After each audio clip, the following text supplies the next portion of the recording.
आज मैं आपके लिए एक ब्लॉग लेकर आई हूँ और ये मैंने बहुत सोच समझ के बनाया है। बहुत दिनों से आपसे ये जानकारी शेयर करना चाह रही थी कि ज़्यादातर हम लोग क्या करते हैं, आटे को गूंद के फ्रिज में रख देते हैं और हम अपनी सुविधा के लिए ये काम कर तो लेते हैं, पर आपको पता है वो हमारे लिए कितनी नुकसानदायक होता है।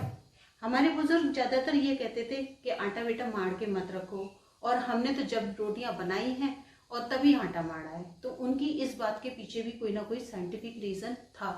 और आपने नोटिस किया होगा कि आपके बुजुर्गों की जितनी भी पुरानी बातें थी, जैसे बेटा घूंट कर उठ करके पानी पीजिए और बैठ के पानी पियो, खाने को चबा चबा के खाओ, तो इन सब बातों के पीछे कोई ना कोई साइंटिफिक रीज़न हुआ करता था।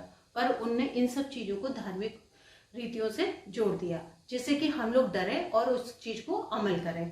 पर हम बढ़ते गए पाश्चात्य सभ्यता की ओर। जैसे जैसे हम एजुकेटेड होते गए वैसे वैसे हम पाश्चात्य सभ्यता की ओर बढ़ते गए, और उसमें ये हुआ कि हमने अपनी हेल्थ के बारे में सोचना बिल्कुल बंद कर दिया था।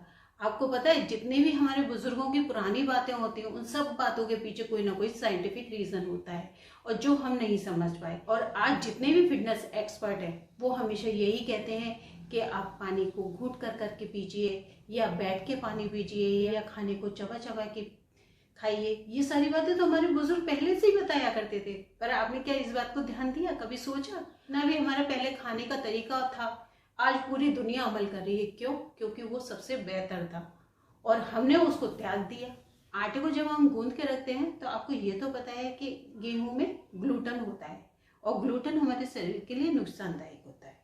और जब हम आटे को गूंद के रख देते हैं तो और ज़्यादा वो एक्टिव हो जाता है, और ज़्यादा एक्टिव हो जाता है तो वो हमारे शरीर के लिए और ज़्यादा हार्मफुल हो जाता है।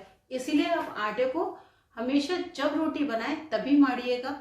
अगर हो सके तो आटे में जब आटा पिसवाते हैं तो आप लोबिया पिसवा दीजिए उसमें, या सोयाबीन पिसवा दीजिए, चना पिसवा दीजिए, या मीसा आटा जो होता है, जैसे पुराने बुजुर्ग खाया करते थे मीसा आटा, तो वो पिसवाइए। वो आपके लिए बहुत फायदेमंद होता है, और उससे क्या आपका पाचन तंत्र भी दुरुस्त रहता है और आपको बीमारियों से भी दूर रखता है।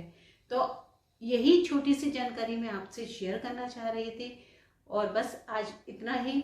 और आपको मैं लास्ट में यही कहूँगी कि रक्षाबंधन की आप सबको बहुत बहुत बधाई।